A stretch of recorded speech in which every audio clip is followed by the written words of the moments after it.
L'Église catholique traverse une crise qui est historique pour plusieurs raisons. D'abord parce que pour la première fois, le pape lui-même est directement visé par des critiques internes et par une accusation assez violente de certains prélats. Je ne suis pas sûr que ce soit la première fois dans l'histoire, parce que je ne suis pas historien, mais c'est certainement la première fois dans l'histoire moderne et contemporaine qu'on voit ça. La deuxième chose qui me semble tout à fait particulière, c'est qu'il y a beaucoup d'évêques, beaucoup de prélats, qui sont accusés directement d'avoir soit couvert des abus, soit d'avoir abusé eux-mêmes sexuellement d'un certain nombre de victimes qui portent plainte aujourd'hui. Et cela se passe dans plusieurs pays occidentaux, comme les États-Unis, l'Allemagne, l'Irlande. La France semble échapper pour le moment, mais l'expérience montre que souvent ces dossiers-là émergent petit à petit. Donc peut-être que d'ici quelques temps, on verra aussi des scandales éclater en France. Il y a eu par le passé récent plusieurs scandales de pédophilie. Par exemple aux États-Unis, au début des années 2000, il y avait beaucoup de prêtres qui ont été accusés d'avoir abusé de mineurs, donc des cas de pédophilie. L'Église aux États-Unis donc faisait face à toute une vague de plaintes. Plusieurs diocèses ont failli faire faillite parce que justement les plaignants demandaient beaucoup d'argent. Et c'est particulièrement le cas de l'archidiocèse de Boston, qui a fait faillite d'ailleurs, et qui ensuite a eu beaucoup de mal à réparer les dégâts, pour ainsi dire, et revivre. Mais aujourd'hui, ce diocèse revit à nouveau. Grâce notamment d'ailleurs à un cardinal, Sean O'Malley, qui est très connu, très apprécié par le pape, parce qu'il fait partie de... Enfin, c'était un des principaux conseillers du pape, notamment sur ces affaires de pédophilie. Et d'ailleurs, il y a un film sorti l'année dernière sur ces scandales, avec notamment les révélations d'un journal, le Boston Globe, qui a beaucoup participé à la révélation de ces scandales. Donc, l'ironie de l'histoire veut que, alors que le film sort, on pensait que tout était fini, tout était déjà réglé. Cette année, il y a à la fois donc, à nouveau beaucoup de nouveaux scandales. Et cette fois-ci, ils atteignent la hiérarchie, c'est-à-dire que plusieurs évêques, et non pas des prêtres, mais des évêques, sont pour la première fois accusés d'avoir couvert des prêtres pédophiles. Certains prélats sont accusés directement d'avoir eux-mêmes abusé de mineurs, et c'est notamment le cas du cardinal Théodore McCarrick, qui aujourd'hui est très âgé, il est mis un peu à la retraite, il a 88 ans, mais à l'époque, il y a encore 10 ans, il était archevêque de Washington, il avait un des principaux postes de l'Église des États-Unis. Et Monseigneur McCarrick, cardinal, il a aussi été conseiller du pape François. Et le cardinal McCarrick, il est accusé de pédophilie et pas seulement d'abus sexuels en général. Oui, le pape, depuis déjà plusieurs mois, fait face à plusieurs scandales dans plusieurs pays. Il a signé une lettre parue le 20 août qui s'adresse au peuple de Dieu et à tous les catholiques, où il dit clairement que nous avons un problème dans l'Église, et ce problème, ça s'appelle le cléricalisme. C'est-à-dire qu'il analyse même le problème, et il ne se contente pas de le dénoncer. Il dit que ce qui est derrière, c'est toute une culture où des prêtres et des évêques se prennent pour des seigneurs et non pas pour des serviteurs. Alors qu'il fait donc ce type de discours, il veut engager des actions concrètes contre la pédophilie, mais aussi des comportements qui ne sont pas forcément de nature pédophile, mais qui sont des comportements abusifs à l'égard de jeunes hommes, de jeunes femmes, etc.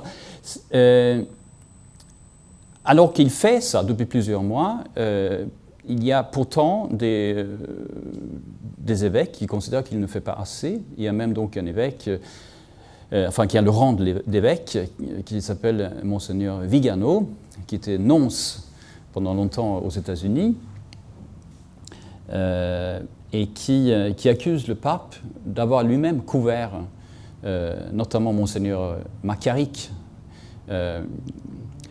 Et le pape est directement accusé donc, par un prélat. Et ça, c'est rarissime dans l'histoire de l'Église. Monseigneur Vigano a même demandé au pape de démissionner pour justement,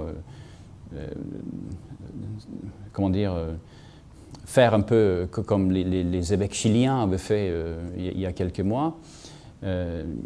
Effectivement, ce que dit Vigano, c'est que le pape s'est trompé. Et c'est vrai que le pape peut se tromper. Il y a beaucoup de choses dans l'accusation de Vigano, mais en disant que le pape n'a pas pris au sérieux des rumeurs qui circulaient autour de Macaric, on peut accepter ça comme une hypothèse plausible. Parce que justement, quelques mois auparavant, au Chili, le pape s'était trompé. C'est-à-dire qu'il n'a pas voulu prendre au sérieux des victimes d'abus sexuels qui se plaignaient. Il aurait dit que ces victimes n'étaient pas... Enfin, ces gens n'étaient pas crédibles. Et finalement, il a découvert lui-même qu'en fait, il était mal renseigné. Et il a présenté ses excuses, d'abord à l'égard des victimes. Tous les évêques chiliens ont démissionné comme un seul homme, et le pape a retenu deux ou trois de ces démissions. Et donc c'est-à-dire qu'il a accepté qu'effectivement il y avait des évêques qui avaient failli à leur mission et qui n'avaient plus la confiance du pape. Mais il a reconnu sa propre erreur. Donc suggérer aujourd'hui que le pape effectivement peut se tromper, c'est pas forcément... à mon avis, et à l'avis de beaucoup, à mon avis, c'est pas forcément une hypothèse absurde. Le pape a montré qu'il est humain, le pape a montré qu'il peut se tromper, le pape a présenté ses excuses.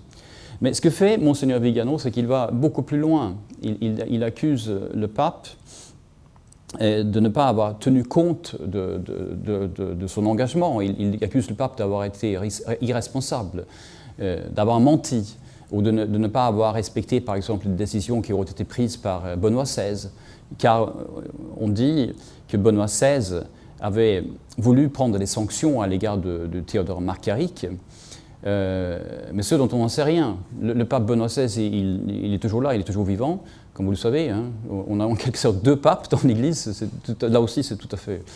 C'est la première fois dans l'histoire qu'on a ça. Mais le pape Benoît XVI, il ne dit rien. Il ne confirme pas, il n'infirme pas. Donc c'est un dossier extrêmement compliqué. Ce qu'on peut dire aussi, et ce qu'il faut savoir, c'est que Monseigneur Vigano, il est connu pour être, il est connu pour être un conservateur.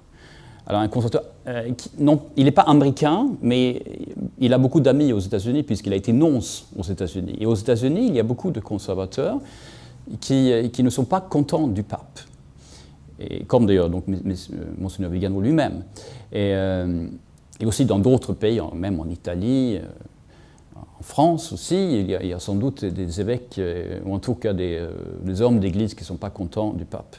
Et c'est sûr que ces hommes, toutes ces personnes-là, on va dire beaucoup de conservateurs qui ne sont pas contents du pape, ils profitent de ce dossier. Ils profitent de cette lettre de Vigano, ils profitent de toutes les accusations qui sont faites à l'égard du pape pour dire que vous voyez bien, ce pape ne peut plus être pape. Il faut qu'il cède sa place. Et c'est très difficile de séparer le vrai du faux dans ce dossier. D'autant plus que les principaux témoins, c'est-à-dire le pape Benoît XVI et le pape François, n'en parlent pas. Ils ne répondent pas à la critique. Ils disent rien pour l'instant. Moi, je pense qu'on peut critiquer le pape. Le pape lui-même nous demande sans cesse de prier pour lui. Le pape lui-même, le pape François, dit souvent parfois il se trompe. Il insiste sur sa propre humanité. Ce qu'il faut faire si on veut être catholique, selon les règles de l'Église, c'est d'être bienveillant, d'être objectif, de respecter le pape pour ce qu'il est, c'est-à-dire le vicaire du Christ, mais non pas le Christ lui-même. Aujourd'hui, on demande des comptes à l'Église.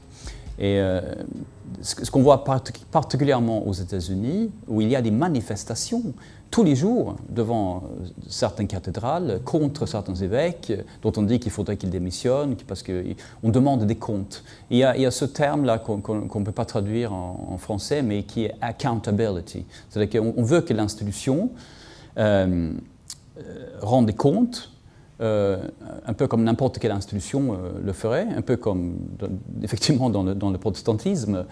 Et ça, je crois que c'est nouveau, c'est un nouvel élément. Et je pense que l'Église catholique, en général, a du mal à répondre à cette demande. Ils ne savent pas comment faire. Les évêques sont un peu perdus en ce moment. On le voit aussi en France, même s'il y a moins de scandales en France actuellement. Les évêques français ne savent pas comment réagir face à cette réaction qui vient des fidèles. Alors, et les fidèles ne sont pas forcément des libéraux, des progressistes, des conservateurs, de gauche, de droite.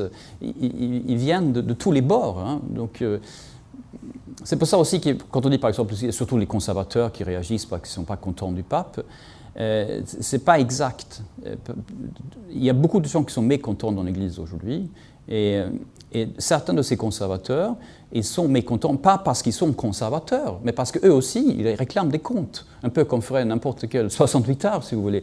C'est une réaction 68 arts dans l'Église aujourd'hui, c'est-à-dire qu'on veut que la direction assume. Il y a aussi un scandale MeToo dans l'Église catholique, et ça vous avez aussi dans le protestantisme. Je me permets de le rappeler quand même. Les protestants n'échappent pas à ce type de problème. Hein. Mais peut-être que les protestants l'assument un peu mieux, parce qu'ils ont l'habitude, en tout cas les pasteurs protestants, me semble-t-il, ont l'habitude d'être face à leurs fidèles et doivent rendre des comptes. Oui, moi personnellement, je pense qu'il y a un problème, tout à fait. Je pense qu'il y a un problème avec la sexualité. L'Église a une attitude à l'égard de la sexualité qui n'est pas adaptée à la réalité. L'Église semble faire comme si les prêtres n'avaient pas une sexualité, ou n'avaient en tout cas pas une vie sexuelle. Or, on découvre que un certain nombre de prêtres ont apparemment donc une vie active, sexuelle, et ce sont souvent des homosexuels. Et là, on entre dans une autre problématique, qui est celle de la très fréquente homosexualité de prêtres. Et je pense qu'on peut dire que l'Église, effectivement, l'Église au sens institution, n'a pas bien intégré cette problématique dans sa façon de former les prêtres. Aujourd'hui, on découvre qu'il y a beaucoup d'abus dans les séminaires. Alors, que se passe-t-il dans les séminaires? Dans les séminaires, c'est un lieu de formation pour des jeunes hommes. Dans les séminaires, si beaucoup de jeunes hommes sont effectivement homosexuels, si ceux qui viennent enseigner, des théologiens, des évêques, etc., sont aussi homosexuels, et s'ils sont dans un milieu un peu fermé, il ne faut pas s'étonner après qu'il y ait des abus, ou en tout cas des choses qui ne correspondent absolument pas à la règle de vie qu'on impose aux prêtres. Et aujourd'hui, on s'en étonne. Et c'est très curieux, en fait, de s'étonner de ça, parce que on peut dire que c'est normal. Ce sont des gens, ce sont des jeunes hommes, souvent homosexuels, des prêtres homosexuels qui viennent. Et il ne faut pas être étonné qu'après, il peut y avoir des problèmes de ce type-là.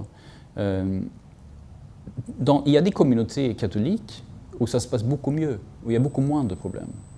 La communauté de l'Emmanuel, par exemple, l'Opus Dei aussi, mais le Chemin Neuf aussi, ce sont des communautés qui ont très peu de problèmes de ce type-là, où il y a eu peu de dérives, où il y a peu d'abus. Pourquoi? Eh bien parce que dans ces communautés-là, il y a une relation entre les clercs et les laïcs qui font que les prêtres ne sont jamais vraiment seuls. On fait attention à eux, on fait attention à leurs besoins d'avoir une vie équilibrée. Il y a aussi des femmes qui viennent enseigner la théologie. Il y a plus de mouvements. Et il faut étudier en fait, à mon avis, hein, les communautés où il y a moins d'abus. Et ça, on ne l'a pas fait, hein, on ne le fait pas assez. L'Église catholique, elle est face à ce qui est pour elle de nouvelles problématiques. Et on peut penser légitimement hein, qu'elle est à côté de la plaque, en fait. Et je crois qu'elle est, sur ces choses-là, elle a été parfaitement à côté de la plaque. Elle n'a pas été réaliste. Et je pense que le pape François, lui, il prend en compte ce besoin de réactualiser le logiciel, en fait.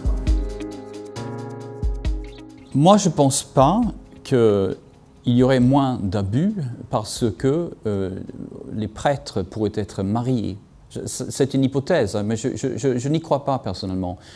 On a beaucoup, comment dire, on a beaucoup glosé hein, sur ce qu'il faudrait faire dans l'Église catholique. Il faudrait faire comme chez les protestants libéraux. Bon, moi, je suis suédois. Je suis issu hein, de l'Église luthérienne de Suède. C'est une des églises les plus libérales au monde. Nous avons des évêques femmes. D'ailleurs, la principale responsable de l'Église luthérienne de Suède est une femme. Et nous avons aussi une évêque lesbienne. C'est l'évêque de Stockholm. Elle a été mariée, divorcée, elle a un enfant avec une autre femme. Et cette Église-là, qui est donc pas seulement théologiquement libérale, mais qui s'adapte totalement au monde qui l'entoure, elle est dans le monde. Elle se confond même, à mon avis, avec le monde. Et c'est aussi une des églises les plus vides au monde. Les temples sont vides. Donc, ce n'est pas parce qu'une église devient moderne, en ce sens-là, qu'elle épouse tout ce qu'on fait dans le monde sécularisé, que tout devient, que l'Église devienne pleine et qu'elle correspond totalement aux aspirations de tout le monde.